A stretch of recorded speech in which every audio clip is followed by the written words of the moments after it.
नमस्कार प्रिय छात्रों। आज से एक बार पुनः व्याकरण की कक्षा में आपका हार्दिक स्वागत एवं अभिनंदन करता हूं। आज हम लोग पिछली कक्षा को आगे बढ़ाते हुए अपने सत्र को प्रारंभ करेंगे। तो एक बार पुनः आप सभी लोग का तहे दिल से स्वागत एवं अभिनंदन है। एक अत्यधिक महत्वपूर्ण बात याद रखिएगा, जब भी आप हमारे वीडियो को देखते हैं तब कॉपी कलम लेकर ही बैठा करिए, ताकि तब जाकर के आपको अधिक लाभ प्राप्त होगा और लिखते चलेंगे तो अति उत्तम रहेगा। चलिए अब सत्र को प्रारंभ करते हैं। अब तक हमने पढ़ लिया है कि भाषा कई तरह के रूप होते हैं, जिसमें से हमने मौखिक लिखित पता किया था। एक बार फिर से हम रिवाइज करते हुए चलेंगे। हमने पढ़ाया था कि भाषा के रूप के बारे में बता रहा था। तो सबसे पहले मैं बताऊं तो थोड़ा बहुत अब विस्तार पूर्वक चलते हैं। तो मैंने भी बताया था कि भाषा शब्द की उत्पत्ति किससे होती है। तो भाषा शब्द की उत्पत्ति भाष शब्द से होती है, जिसका मतलब क्या होता है, वाणी। क्या होता है, वाणी। यानी कि भाषा शब्द का अर्थ क्या हो जाएगा, तब क्या हो जाएगा, व्यक्तवाणी। क्या हो जाएगा, व्यक्तवाणी। अब एक बात आप यहीं से स्वयं सुनने करेगा कि व्यक्तिवाणी का तात्पर्य क्या है। तो व्यक्तिवाणी का तात्पर्य उन ध्वनि समूहों से है, उन ध्वनि समूहों से है जिनका कोई न कोई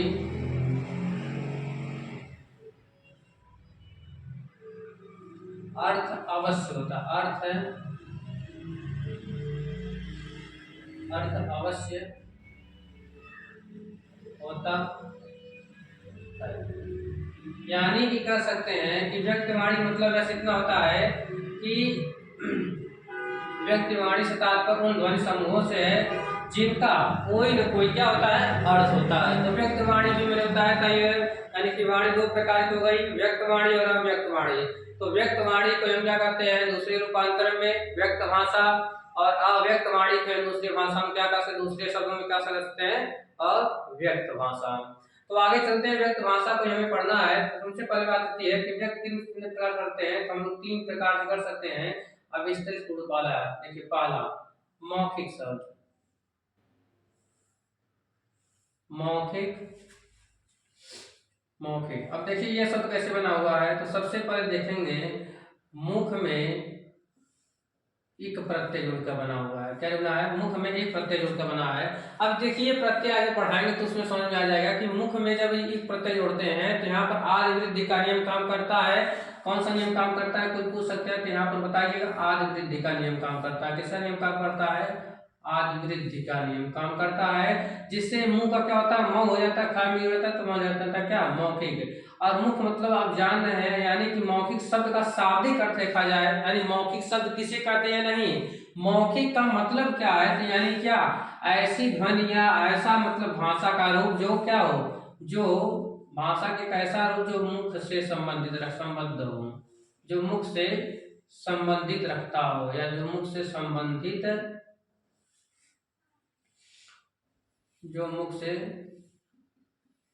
संबंधित हो।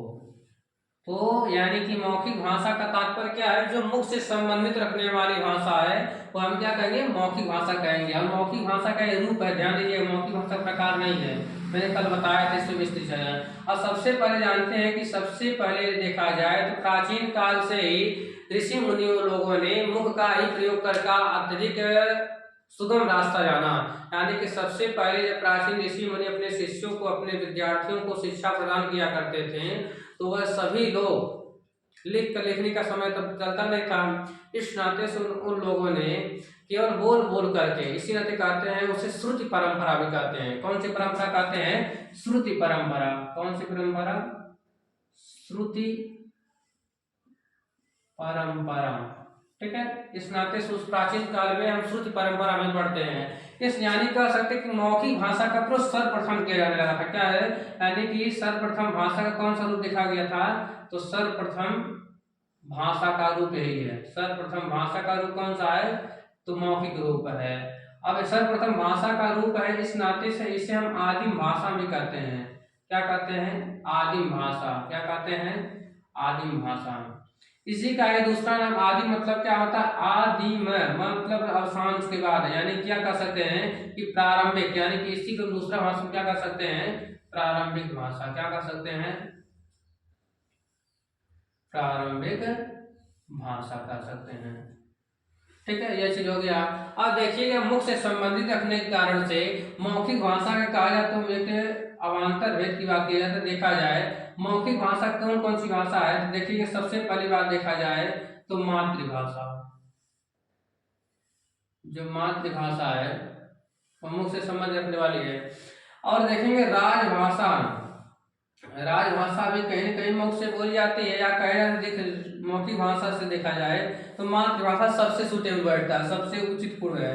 लेकिन राजभाषा भी तो बोली जाती है, राजभाषा भी आपकी इसी में आ जाएगी, तब राजभाषा भी इसी में आ जाएगी। क्योंकि अब देखिए यह राजभाषा का प्रयोग अत्यधिक चीजों में लिखने में प्रयोग होता है, इस नाते सब इसे कह सकते हैं आंशिक रूप से कह सकते हैं। किस रूप से, आंशिक रूप से हम कह सकते हैं कि यह मौखिक भाषा में आ जाएगी।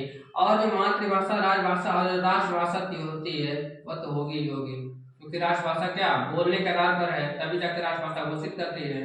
तो ये चीजें हैं, यानी कि मौखिक भाषा भी 3 प्रकार की हो सकती है। हम कहा जाए तो मुख्य रूप से 2 प्रकार की है, मातृभाषा और राष्ट्रभाषा।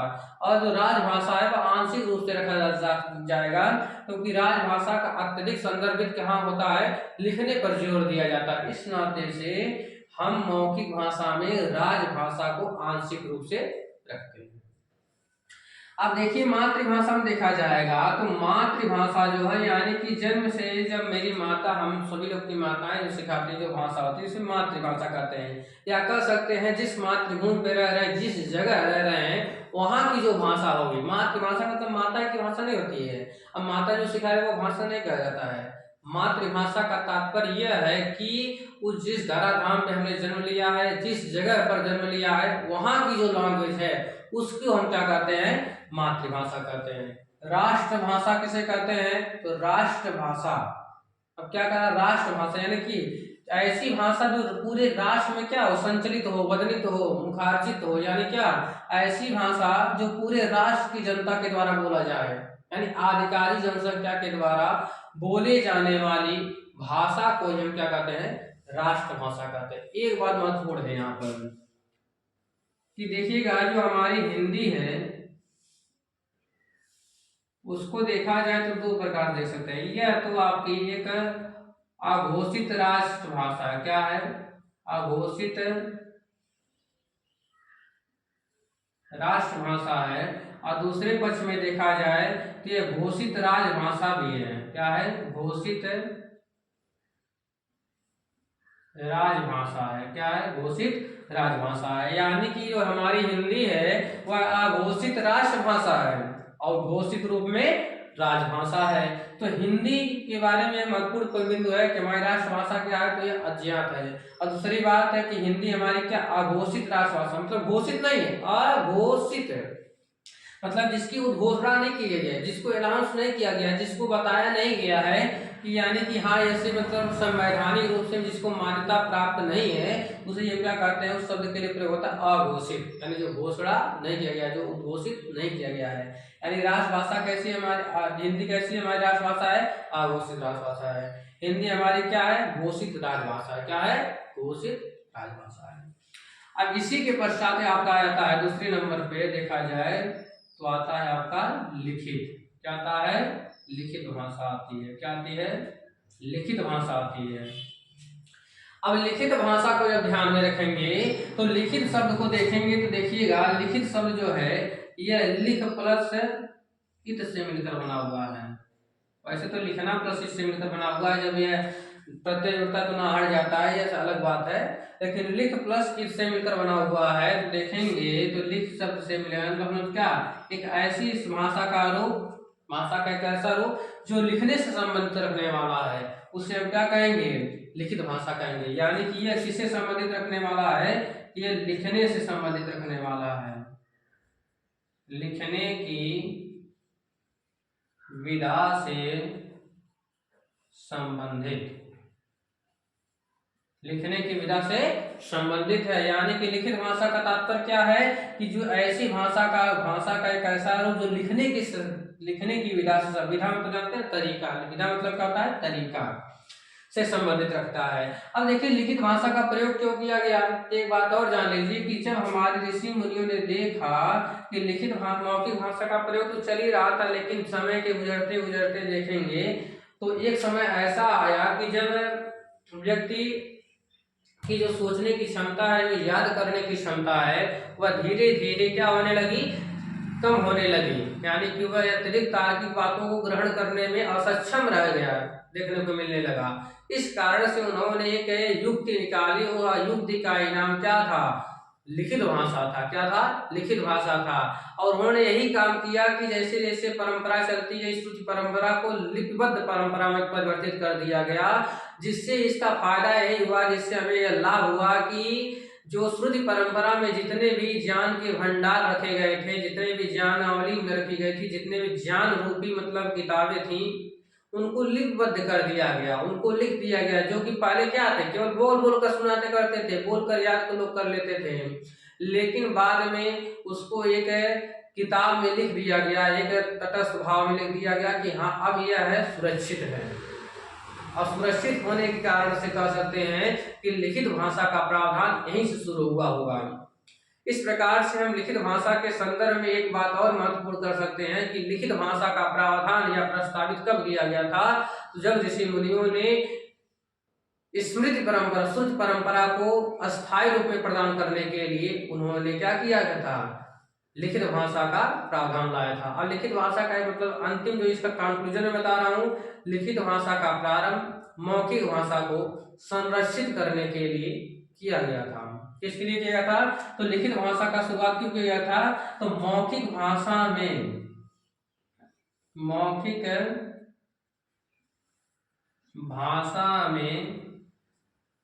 प्राप्त ज्ञान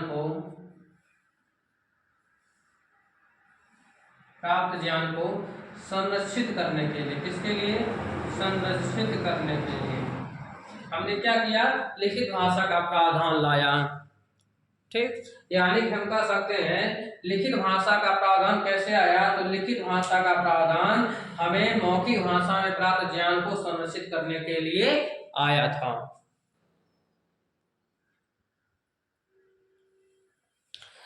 अर्थात आप सभी लोगों ने इतना समझा, दो बातों को पॉइंट में समझाया कि मौखिक भाषा यह है, लिखित भाषा यह है। और लिखित भाषा का शुरुआत कब हुआ, जब ऋषि मुनियों ने देखा कि मौखिक परंपरा उतना अच्छी नहीं है, उतनी अच्छी नहीं चल रही एक साथ से, यानी कि मौखिक भाषा में जितने भी ज्ञान थे उनको सुरक्षा प्रदान करने के लिए, उनको लॉन्ग पीरियड तक चलाने के लिए लिखित भाषा का प्रावधान आया। अब देखिए लिखित भाषा का दूसरा नाम क्या है, कल बताया था मैंने, याद करिए, क्या है, मुद्रित भाषा। क्या है, मुद्रित भाषा। तीसरी क्या है, टंकित भाषा। क्या है, टंकित भाषा। और इसका एक अलग नाम क्या है, इसे कहते हैं क्या, कथित भाषा। क्या कहते हैं, कथित भाषा भी कहते हैं। क्या कहते हैं, कथित भाषा भी कहते हैं। अब आगे आ जाइए, जो लास्ट है सांकेतिक। क्या है,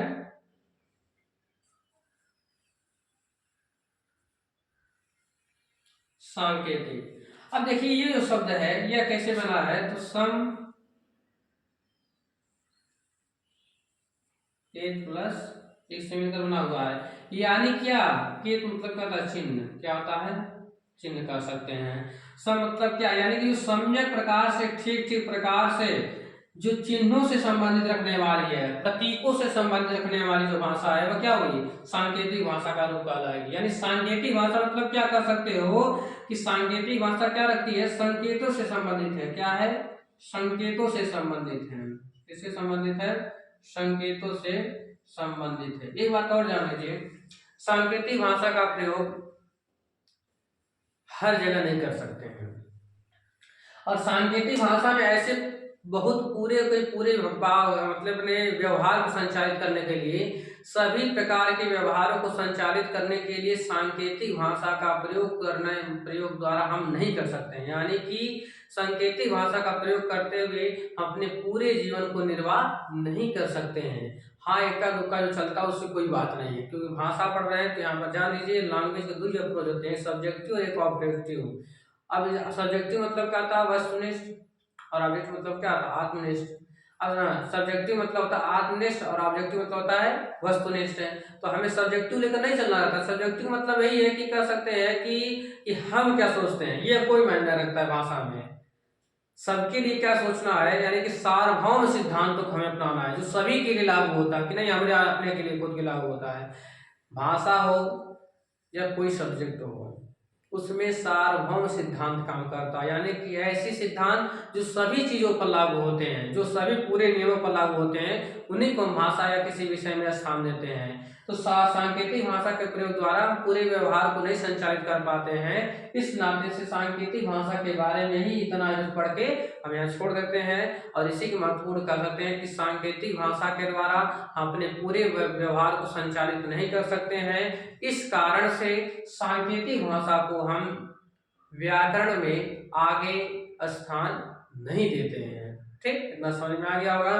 फिर आगे चलते हैं, हम तो सांकेतिक भाषा समझ गए। अब देखते हैं कितनी जो भाषाएं हमने लिखवाया है वो व्यक्त है कि अव्यक्त है, कौन कौन से आ सकते हैं। तो बात ध्यान दीजिएगा कि मौखिक और लिखित एकदम कन्फर्म है, इसमें कोई संशय नहीं है कि यह किसमें आएगा, व्यक्त भाषा में आएगा। लेकिन क्या हम समझ सकते हैं कि सांकेतिक भाषा किसमें रखा जाएगा, विचार करिए। सांकेतिक भाषा को देखेंगे, सांकेतिक भाषा से कुछ न कुछ विचारों का क्या हो जा रहा है, विनिमय तो हो ही जा रहा है। विनिमय मतलब जानते हैं ना, आदान प्रदान। इस सांकेतिक भाषा से कुछ न कुछ विचारों का आदान प्रदान हो जा रहा है, और विचारों के आदान प्रदान को तुम भाषा कहते हैं। यानी कि हम कह सकते हैं कि सांकेतिक, लेकिन एक बात और भी है, इससे पूरे विचारों का आदान प्रदान नहीं हो पाता, यानी कि इससे हो भी जा रहा है और नहीं भी हो रहा है। यानी इस प्रकार से अब जब इस प्रकार कंडीशन आता है तो उससे हम शब्द का प्रयोग करते हैं क्या, आंशिक। क्या करते हैं, आंशिक प्रयोग कर देते हैं। एक मैंने लिखा भी है, लिखे होंगे, छोड़िए। यानी कि कह सकते हैं कि आंशिक रूप से हम व्यक्त भाषा में भी रख सकते हैं और अव्यक्त रूप भाषा में भी रख सकते हैं, लेकिन यदि कोई प्रायोरिटी दे तो किसमें रखेंगे, तो अव्यक्त भाषा में रखेंगे। देखिए ध्यान समझिएगा, हमें प्रश्न जब भी हमारे सामने आए तो हमें उसका उत्तर सही नहीं देना रहता है, उसका सबसे सही उत्तर क्या हो रहा है उसको देना रहता है। इसी नाते कह रहा हूं कि यदि सांकेतिक भाषा के संदर्भ में दो चीज आ जाए, व्यक्त आ जाए और अव्यक्त आ जाए, तो क्या हम सब प्रायोरिटी देंगे, तो हम सबसे पहले प्राथमिकता किसकी देंगे, अव्यक्त भाषा की प्राथमिकता देंगे, क्योंकि सांकेतिक भाषा अव्यक्त ही कहीं न कहीं की तरफ ले जाता है। तो आज हमने ये समझ लिया कि भाषा से यहाँ तक यहाँ की परंपरा क्या रही। अब इसके बारे में थोड़ा बहुत और जान लीजिए। देखिए भाषा के संदर्भ में यदि आगे बात की जाएगी तो एक बात और जान लीजिए, भाषा की इतनी सारी महत्ता है ना, बहुत सारी विशेषताएं हैं भाषा की, जीवन में बहुत सारी विशेषताएं हैं कि कह सकते हैं कि यदि भाषा न हो तो हमारे जीवन पूरा संचालित ही नहीं सकता है। एक ऋषि थे, उन्होंने अपने कह सकते हैं अपने किताब में लिखा था कि इदं मन्नतमः कृतस्मनं जायेत् यदि शब्दाः वयं ज्योतिषा संसारे न वर्तते तर्हि शतं सूर्येण प्रकाशते इस संसारे। यानी कि सैकड़ों सूर्य यदि इस संसार में उग जाएं, उनका प्रकाश हो जाए, लेकिन भाषा रूपी सूर्य का प्रकाश नहीं है, तो यह पूरी संसार क्या होगा, सैकड़ों सूर्य के उदय होने के पश्चात भी यह पूरा संसार अंधकार में ही रहेगा। क्योंकि जान रहे शब्द, भाषा में क्या है, सब शब्द ही तो है, क्योंकि शब्द ही आपकी संवेदना को व्यक्त करता है। और जब शब्द ही नहीं रहेगा तो क्या अपनी संवेदना को बता पाएंगे, एकदम गूंग हो जाएंगे, गूंग भी नहीं हो पाएंगे। तो गूंग बोलने के लिए भी गूंग शब्द का प्रयोग करना पड़ेगा। यानी कि कह सकते हैं कि भाषा का हमारे जीवन में बहुत अहम हिस्सा है, कह सकते हैं अभिन्न अंग है हमारा। इस प्रकार से कह सकते हैं कि भाषा की उपादेयता, भाषा की विशिष्टता, भाषा की विशेषताएं, भाषा का महत्व हमारे जीवन में बहुत अधिक है। कुछ मैं भाषा की विशेषताओं के बारे में प्रकाश डालूंगा, लेकिन कल डालूंगा उस पर प्रकाश, उस पर करेगा, लेकिन थोड़ा बहुत जान लेते हैं आज के दृश्य में। तो पहली बात जान लीजिए, भाषा की विशेषताएं में पहला चीज होता है कि परिवर्तनशीलता। क्या होता है, परिवर्तनशीलता।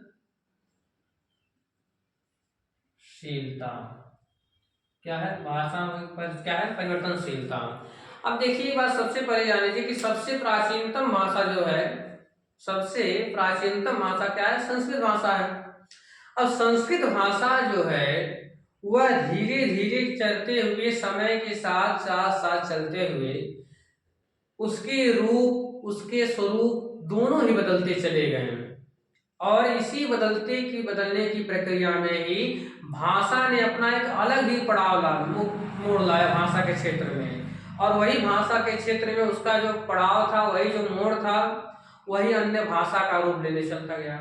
जैसे संस्कृत के बाद पाली भाषा आई, पाली के बाद प्राकृत आई, प्राकृत के उपरांत अपभ्रंश आई, अपभ्रंश के बाद सौर सेनी आई, सौर सेनी से ये निकल कर क्या आई, हमारी हिंदी भाषा निकल कर चल कर आई। तो ये पूरा परिवार है कह सकते हैं। लेकिन यदि हमें समझना हो कि हमारी हिंदी भाषा कैसे है, अच्छा बताइए, यदि ये यहाँ तक आई, संस्कृत चल के यहाँ तक आई, यानी अपने में परिवर्तन की, अपने आप को चेंज की, तभी तो ये बदल गए। क्योंकि मान लीजिए ये है पहले बहुत बेस्ट मटेरियल होगा, इसको इस रूम में ढाला गया है, तो कहीं ना कहीं चेंज किया गया होगा, यानी कि परिवर्तन किया गया होगा। यानी कि भाषा में भी परिवर्तनशीलता का गुण है। वैसे तो पूरे जीवन में परिवर्तनशीलता का गुण है, लेकिन भाषा की विशेषता यही है कि भाषा हमेशा बदलती रहती है।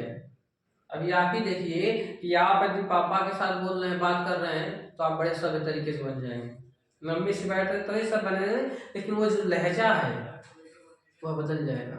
आपकी भाषा भाव भंगिमा बदल जाएगी। आप अपने मित्र से बात कर रहे हैं तो वहां पर आपकी भाषाएं बदल जाएंगी। तो यानी कि भाषा परिवर्तनशीलता का गुण को क्या करती है, अनुगमन करती है, उसके अकॉर्डिंग चलती है। अनुगमन मतलब क्या है, अकॉर्डिंग चलना, यानी उसके अकॉर्डिंग चलती है, उसी के अनुरूप चलती है, यानी भाषा परिवर्तनशीलता का गुण दर्शाती है। दूसरी बात यह क्या है, आपकी अर्जित संपत्ति है। क्या है, अर्जित संपत्ति है। क्या है, अर्जित संपत्ति है। क्या है, अर्जित संपत्ति है। अब देखिए अर्जित, हाउ अर्जित में समझ लीजिएगा। अर्जित मतलब क्या होता है कि प्राप्त करना। क्या होता है, प्राप्त करना। यानी कि हम सबसे पहली बात ध्यान दें तो जीवन में जब हमारा इस धराधाम पर प्राकट्य होता है, जब हम यहाँ पर आते हैं, जन्म लेते हैं, तो सबसे महत्वपूर्ण बात यही होती है कि हमें बोलना आना चाहिए। क्या आना चाहिए, बोलना आना चाहिए। क्योंकि बिना बोले हमारी अभिव्यक्ति, हमारी संवेदनाएं, हमारे मन के विचार, हमारे मन में चल रहे आकांक्षाएं, इच्छाएं कुछ भी पूरा नहीं होती हैं। अब वह व्यक्त भाषा कैसी हो सकती है, आप जान सकते हैं, मौखिक, लिखित, सांकेतिक कुछ भी हो सकती है। यह बात पहले से विचार करने की। तो इस नाते से भाषा को हम समाज में ही रहकर क्या करते हैं, प्राप्त करते हैं। अब प्राप्त करने को हिंदी में क्या कहते हैं, अर्जित। क्या कहते हैं, अर्जित। और ये संपत्ति है। कैसे, संपत्ति यानी कि समझ रहे हैं ना, धन दौलत। ऐसे धन दौलत है तभी कोई चीज आप खरीद सकते हैं। मान लीजिए आपके पास पैसा नहीं तो कोई चीज आप खरीद कैसे सकते हैं, नहीं खरीद सकते हैं। ठीक इसी प्रकार से जब तक भाषा रूपी धन नहीं हमारे पास है, तब तक अपने व्यवहार को, दूसरे के मन के विचारों को हम नहीं पढ़ सकते हैं, नहीं खरीद सकते हैं। ठीक, इस प्रकार से कह सकते हैं कि भाषा क्या है, अर्जित संपत्ति है। और तीसरी बात क्या मान लीजिए, भाषा के ये सब गुण है, जान लीजिए। भाषा का अगला गुण है कि भाषा सबसे पहले कोई भाषा सीखने चलेंगे तो कठिनता से सरलता की तरफ जाएगी। क्या जाएगी, कठिनता से सरलता की तरफ जाती है। यानी कि भाषा का एक तीसरा महत्वपूर्ण परिवर्तन चीज है, या कह सकते गुण है कि भाषा सदैव, जब भी कोई भाषा सीखने चलेंगे तो सबसे पहले कठिन ही लगती है, बाद में धीरे धीरे क्या होती है, सरल होती जाती है। यानी कि भाषा का तीसरा और सबसे महत्वपूर्ण क्वालिटी क्या है कि भाषा कठिनता से सरलता की तरफ जाती है। किसकी तरफ जाती है, कठिनता से सरलता की तरफ जाती है। जैसे मान लीजिए कोई भाषा संस्कृत सीख रहे हैं आप, मान लीजिए संस्कृत ऐसी जटिल भाषा है ही, तो इसको जब सीखने बैठते हैं तो हमको क्या लगता है, कठिन लगता है। राम रामो रामायिकार है, नहीं समझ में आता है। तो इस नाते से सबसे पहले कोई भाषा सीख रहे हैं तो उसका क्या होता है, कठिनता सरल है। और सबसे महत्वपूर्ण बात चौथी और भी है, लेकिन सब कुछ महत्वपूर्ण है, कुछ बेकार नहीं है, सब महत्वपूर्ण है। जीवन में ईश्वर ने सब कुछ जो कुछ बनाया, सबकी उपादेयता जीवन में है, सबका विशेषता है हमारे जीवन में। कोई यदि खा लेता है तो कोई जम के खा लेता है, ये भी तो विशेषता है। कोई सो नहीं पाता तो कोई सो लेता है जम के, ये भी तो विशेषता है। तो जीवन में कुछ भी कभी नर्वस नहीं होना चाहिए।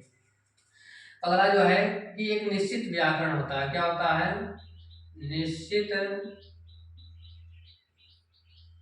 व्याकरण होता है। क्या होता है, निश्चित व्याकरण होता है। क्योंकि भाषा है तो भाषा एक बात जान लीजिए, जो नदियां या जिन नदियों में बाढ़ नहीं होता बाढ़ नहीं होता है, वह वह नदियाँ अक्सर करके बाढ़ लाती हैं।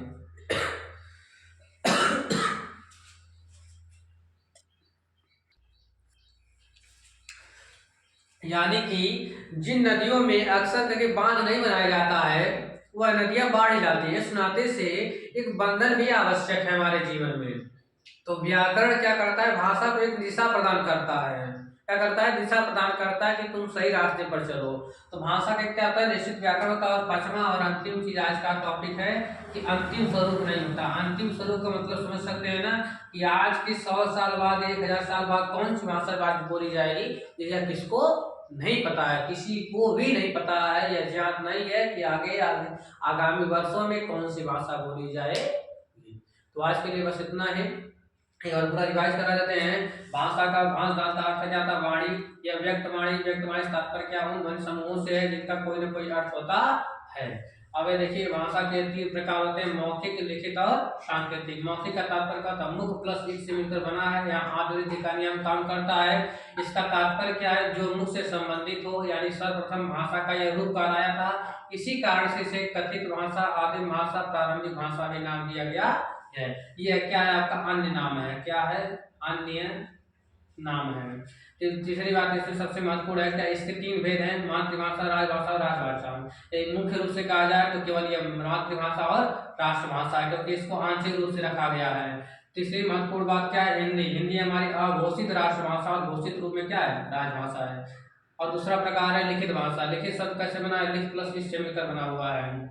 और इसका मतलब क्या होता है, लिखने की विधा से संबंधित जो भाषा है उसमें लिखित भाषा कहेंगे। मौखिक भाषा को संरक्षित करने के लिए हम क्या करते हैं, लिखित भाषा का प्रयोग करते हैं। इसके अपर नाम क्या है, मुद्रित भाषा और अंकित भाषा। सांकेतिक शब्द का तात्पर्य कैसा है कि जो संकेतों से संबंधित रखने वाली भाषा है, सांकेतिक भाषा कहलाती है। यह संकेत और प्रत्यय से मिलकर बनी हुई है। केत का तात्पर्य क्या होता है, चिन्ह होता है। आगे परिवर्तनशीलता, आदि, संपत्ति, कठिनता, सरलता, विशेषित, व्याकरण, अंतिम स्वरूप, ये सब क्या है, भाषा की विशेषताएं। इन पर गहरी चर्चा करेंगे हम, कल करेंगे। आज के लिए बस इतना ही। वीडियो देखने के लिए बहुत बहुत धन्यवाद। इसको अधिकाधिक शेयर करिए ताकि अन्य जो विद्यार्थी हिंदी व्याकरण की कक्षा में उपस्थित नहीं हो पाते हैं, वह कभी भी जो चीजें हिंदी व्याकरण में नहीं आप सीखे होंगे वह आज यहाँ सुनिए। और एक बात जान लीजिए, यह क्लास है 4 से लेकर के हायर लेवल तक की भाषा है, इसको मैं पढ़ाने का प्रयास कर रहा हूँ। 4 से लेकर के आपको BA MA तक पढ़ा दूंगा पूरा, इससे बाहर कुछ नहीं होगा। ठीक है, आज के लिए बस धन्यवाद।